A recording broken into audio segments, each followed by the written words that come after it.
Wednesday means weekday update. So, yeah. I mean, I'm not sure that much has changed.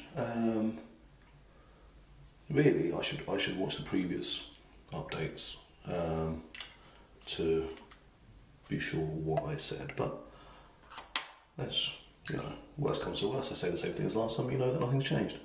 So, moustache-wise, the moustache is still the moustache. I'm starting to notice edge cases.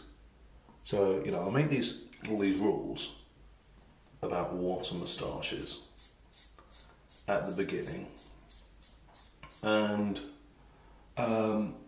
they involved anything inside the nasolabial lines. And what I'm now finding is that there are hairs starting to grow right on the nasolabial lines. And it's hard for me to tell if they're inside or out. So I'm going to make an executive decision with the ones that I've got and say that they are inside. Mostly because that's the worst situation for me, because they don't look good. But there we go. That's the rule I made, and therefore I will stick to them, because I don't pretend to understand Edison's law. I merely enforce it. So yeah. As for how the moustache itself is actually coming, well, I'm still not a fan. It's clearly more moustachey than it was before. I do feel like we've got, a week and a half or something. I don't think it's going to become impressive. I mean, I know I said initially it probably won't become impressive, but there was this sort of little spurt around the 1.5 week mark where you start thinking, oh wait, maybe something good's going to happen here. And obviously it never was going to happen, because I've grown a moustache before. I know what my moustache looks like. I've had many years of growth on my moustache before, and at no point did it ever actually look good. But that brings us to the other problem, which is there are people that tell me that it does look good, and quite aside from worrying about the sanity and the taste of those people, is that there's always that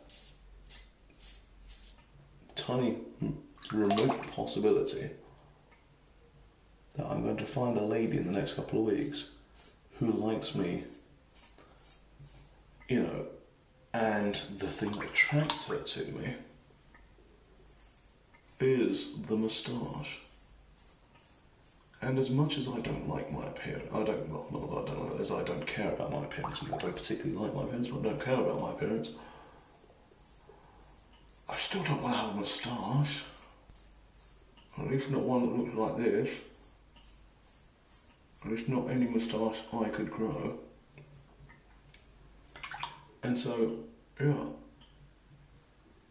that's a problem. Now, of course, it's not a problem. We know that I've managed to go 33 years so far without any serious, with only one serious challenge to my bachelorhood. So there's no reason to think that's going to change in the next couple of weeks. But there we go. That's where we are with that. It's you've got to keep all possibilities in mind. Now I say that, and it is a real problem as well. It's keeping all possibilities in mind, because I always do this, and it means that I am often quite creepy. If you are a woman that I know, then I have almost certainly considered, could I have a relationship with her? Yeah. And I may well have it on the back burner as a possibility for the future. Now, obviously, I'm not going to do anything about it, because we've already explained that I don't ask women out. But, I've certainly had that thought process. And it appears as though other people don't do that and don't have sort of run through contingency plans and think, what would a life with that person be like? You know? What would raising kids with that person be like? What surnames would we end up with? That kind of thing. You know, do they actually secretly look like my mum and therefore probably a bad idea? That kind of thing. Even worse idea, do they have the personality of my mum? That kind of thing. Because, yeah, it's all strange and creepy, especially if you end up in a relationship with them and they find out that that's what you've been doing.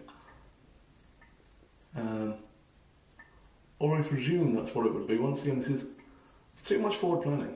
You've got to do less forward planning in your life. And these problems won't happen. Just wing everything. But anyway. So yeah. The moustache, still not good.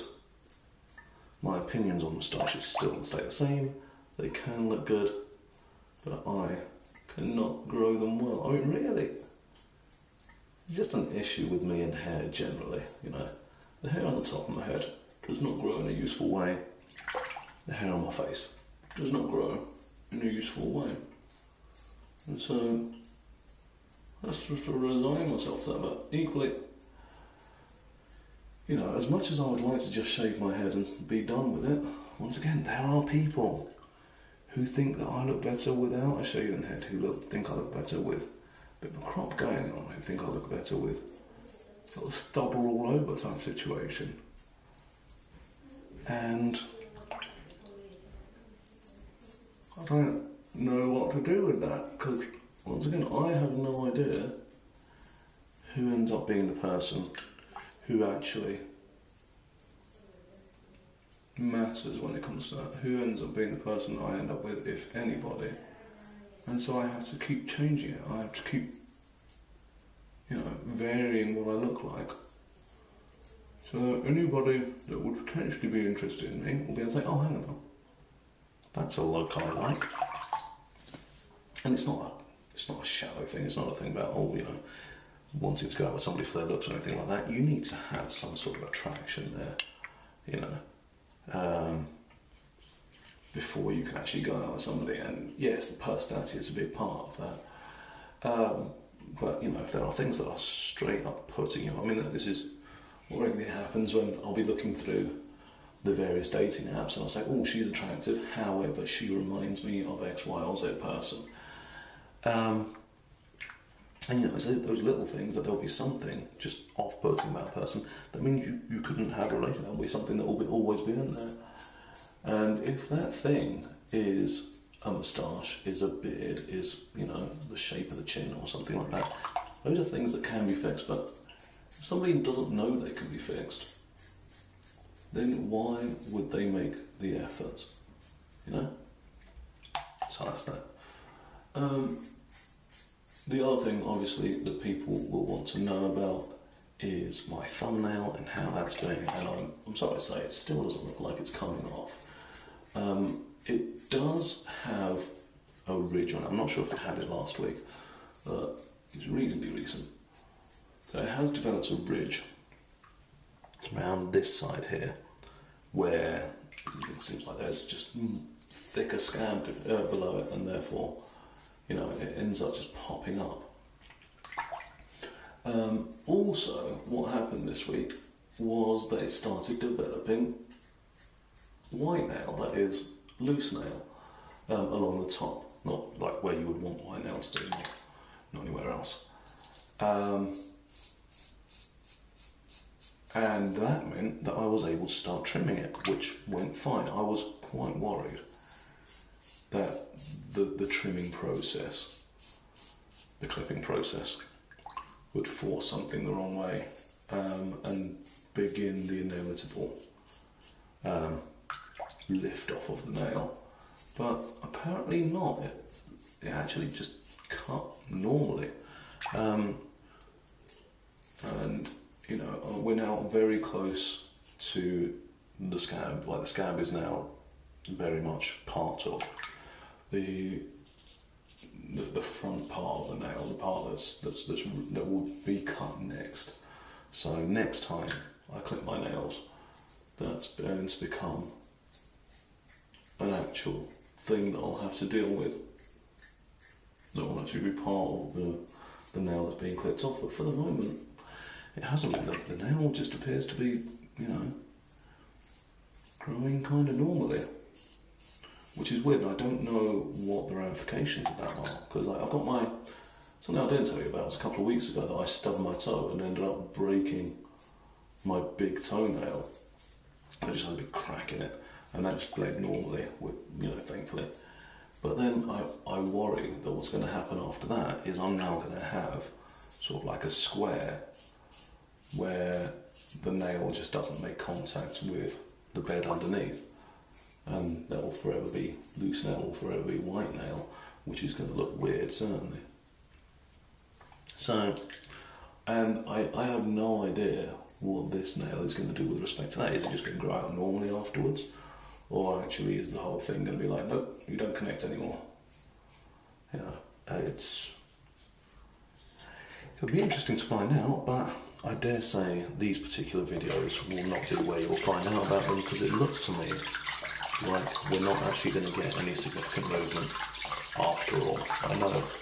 I know I promised it as part of our updates and as part of the compelling nature of this particular series of videos, but that may have been a promise that I won't be able to deliver on, at least not in any organic manner.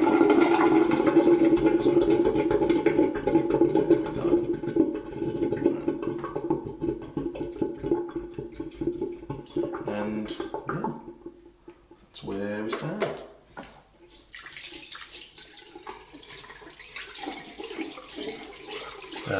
And also, hopefully, obviously, if you're watching this, then it either has or hasn't happened already, but hopefully today I'll actually upload Monday and Tuesday's videos. I had been hoping to get to work where the internet is so much better, as in like 700 to 900 megs of stable internet, and get all my work done there, but the timing just didn't work out for me yesterday, so let's see if today does any better for me. What's happened today? It might.